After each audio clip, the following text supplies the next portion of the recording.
बिहार में दूसरे चरण के मतदान से पहले आरजेडी नेता तेजस्वी यादव ने एनडीए पर लगाया आरोप, कहा कि हार के खौफ से गृह मंत्री अधिकारियों को दे रहे हैं धमकी। तेजस्वी ने वीडियो संदेश में लगाया आरोप, कहा कि होटल के सीसीटीवी बंद करा के अधिकारियों को देर रात बुलाते हैं गृह मंत्री। सीएम हाउस से भी अधिकारियों को किया जा रहा है फोन।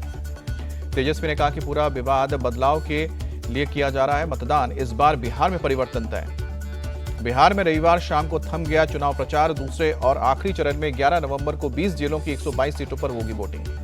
चुनाव प्रचार के आखिरी दिन गृह मंत्री अमित शाह ने बिहार के सासाराम और अरवल में की जनसभा। कहा कि राहुल गांधी इटली तक भी पदयात्रा कर लें, फिर भी बिहार में घुसपैठियों को घुसने नहीं देंगे। सासाराम में बोले अमित शाह, गठबंधन वाले हमसे नहीं आपस में ही लड़ रहे हैं। राजनाथ सिंह ने आरजेडी और कांग्रेस पर कास्ट पॉलिटिक्स करने का आरोप लगाया। कहा कि ये लोग भाईचारा खत्म करना चाहते हैं। सीएम योगी ने कांग्रेस और आरजेडी को रामद्रोही बताया। कहा कि बिहार में जंगल राज के लिए दोनों बराबर के लिए अपराधी। एमपी के सीएम मोहन यादव ने बिहार में पूर्वी चंपारण में किया रोड शो। चौरिया, नरकटिया और मोतिहारी में जनसभा की। कैमूर में सीएम नीतीश ने लालू यादव पर निशाना साधा। बोले लालू ने सिर्फ परिवारवाद को बढ़ावा दिया। असदुद्दीन ओवैसी बोले सीमांचल की लड़ाई संवैधानिक है, हिंदू भाइयों ने भी वोट देने का दिया है भरोसा। राहुल गांधी का मोदी और नीतीश पर हमला। किशनगंज की रैली में बोले मोदी जी ने देश में और नीतीश जी ने बिहार में रोजगार खत्म किया।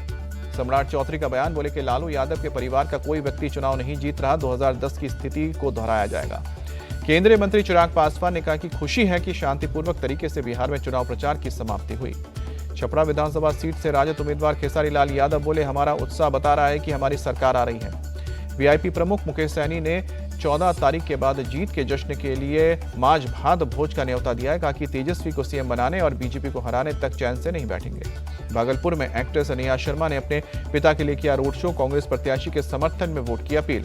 नवादा में आरजेडी समर्थक पर फायरिंग से दहशत। गोलीबारी के बाद अवधेश महतो की गाड़ी के शीशे टूटे। नवादा से आरजेडी प्रत्याशी कौशल यादव ने एनडीए के लोगों पर हमले का आरोप लगाया। कहा कि 10 दिन में दोषी नहीं पकड़े गए तो करेंगे चक्का जाम। बिहार के गोपालगंज में सड़क हादसे के बाद बवाल। लोगों ने पुलिस इंस्पेक्टर की गाड़ी को फूंका। भीड़ को तितर-बितर करने के लिए आंसू गैस के गोले दागे गए। स्कॉर्पियो की टक्कर में 3 युवक हुए जख्मी, लेकिन उनकी मौत की फैली अफवाह। हालात बिगड़ने पर एसपी ने संभाला मोर्चा। बंगाल के हुगली में एक महिला ने बच्चे के साथ जहर खाकर सुसाइड का प्रयास किया। वैलिड प्रूफ नहीं होने की वजह से एसआईआर फॉर्म नहीं मिला था। दिल्ली एमसीडी उपचुनाव को लेकर आम आदमी पार्टी तैयार। 30 नवंबर को होने वाले चुनाव के लिए मैदान में 12 उम्मीदवार उतारे। असम की हिमंत सरकार का बड़ा फैसला। राज्य में बैन होगा बहुविवाह। कैबिनेट ने बिल को मंजूरी दी। इंडिया गेट पर लोगों का प्रदर्शन। सरकार ने एयर पॉल्यूशन कम करने के लिए नीतियां बनाने की लोगों ने की है मांग। दिल्ली पुलिस ने इंडिया गेट पर प्रदर्शन कर रहे लोगों को हिरासत में लिया। प्रदूषण को लेकर प्रदर्शन करने वालों को हिरासत में लेने पर राहुल गांधी का निशाना। कहा कि साफ हवा इंसानों का बुनियादी अधिकार। सौरभ भारद्वाज ने आरोप लगाते हुए कहा कि जैसे ही प्रदूषण बढ़ता है वैसे ही सरकार एक्यूआई मॉनिटर स्टेशन बंद कर देती है।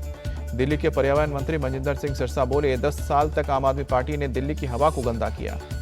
दिल्ली के इंडिया गेट पर डॉग लवर्स का भी प्रदर्शन। स्ट्रे डॉग्स को शेल्टर होम्स में भेजने के कोर्ट के आदेश का विरोध। गृह मंत्री सहकारिता मंत्री अमित शाह आज दिल्ली में कोऑपरेटिव कुंभ 2025 का उद्घाटन करेंगे। वायुसेना के 93 साल पूरे होने पर असम के गुवाहाटी में भव्य एयर शो हुआ। राफेल, सुखोई और अपाचे ने दिखाया करतब। बाबा बागेश्वर की सनातन हिंदू पदयात्रा का आज चौथा दिन। आज फरीदाबाद के पलवल तक जाएगी यात्रा। बाबा बागेश्वर की पदयात्रा को मुस्लिमों का समर्थन। मुजफ्फरनगर में सैकड़ों पसमंदा मुसलमानों ने यात्रा में शामिल होने के लिए बात कही। कुशीनगर में बन रहा है Mahatma Buddha agriculture university. CM योगी ने जाकर निर्माण कार्य का जायजा लिया। मराठा नेता मनोज जरांगे पाटिल को मुंबई पुलिस का समन। आज पेश होने का आदेश। कन्नौज में भी 171 धार्मिक स्थलों पर एक्शन। 71 लाउडस्पीकर हटवाए गए। वाराणसी के दालमंडी इलाके में आज भी अतिक्रमण हटाने का काम होगा। प्रशासन ने शुरू किया है अभियान। वाराणसी में जिला प्रशासन ने दालमंडी बाजार में ध्वस्तीकरण अभियान चलाया। भारी तादाद में पुलिस बल तैनात। झांसी में बुंदेलखंड यूनिवर्सिटी के मेन गेट पर एमबीए छात्रा पर फायरिंग। हमलावर युवक ने खुद को मारी गोली। छात्रा को जख्मी हालत में अस्पताल में किया गया भर्ती। युवक की मौके पर मौत। यूपी के फतेहपुर में झूला झूलने को लेकर विवाद। लाठी डंडे से एक युवक की पिटाई। भोपाल में रेलवे ट्रैक के पास टिम्बर मार्केट में लगी भीषण आग। फायर ब्रिगेड की गाड़ियों ने आग पर काबू पाया। लखनऊ में 48 लाख के ऑक्सीटोसिन इंजेक्शन बरामद। एसटीएफ ने 2 आरोपियों को पकड़ा। अलीगढ़ में हिस्ट्री शीटर को पकड़ने गई पुलिस टीम पर फायरिंग। गोलीबारी में एक जवान के जख्मी होने की खबर। भारतीय पुरुष क्रिकेट टीम कोलकाता पहुंची। साउथ अफ्रीका के खिलाफ 2 टेस्ट, 3 वनडे और 5 टी20 मैचों की सीरीज खेलेगी। 14 नवंबर से ईडन गार्डन्स में साउथ अफ्रीका के खिलाफ भारत टेस्ट सीरीज खेलेगा। वनडे सीरीज का पहला मुकाबला 30 नवंबर को रांची में होगा। आखिरी वनडे मुकाबला 6 नवंबर को विशाखापट्टनम में खेला जाएगा।